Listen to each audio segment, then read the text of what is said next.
আসসালামু আলাইকুম। আমাদের সবার একটি কমন সমস্যা হলো চুল উঠে যাচ্ছে, কারো কারো কারো চুল ঝরে যাচ্ছে। প্রায় 75% মেয়েদের এই একই সমস্যায় ভুগে থাকে। সবার মতো আমিও এই একই সমস্যায় পড়েছি। এমন অনেকে আছে এই চুলের সমস্যা সমাধান করতে ডাক্তার দেখিয়ে নানা রকম কেমিক্যাল অয়েল ইউজ করে।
চুলটি আরও উপকারী হবে।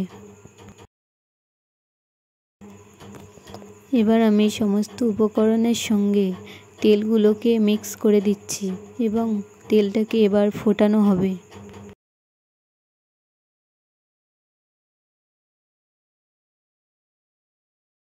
তেলটিকে আমি আধা ঘন্টা থেকে 45 মিনিট ফুটিয়ে নেব এবং গ্যাসের আঁচটা একদম লো করে। তেলটি যতক্ষণ না পর্যন্ত কালো হয়ে আসবে ততক্ষণ পর্যন্ত আমি ফোটাতে থাকব। তেলটি ঠিক এইভাবে কালো হয়ে এলে বুঝতে হবে যে তেলটি হয়ে গেছে। এবার আমি নামিয়ে নেব তেলটি। আমার তেল প্রায় কমপ্লিট হয়ে গেছে।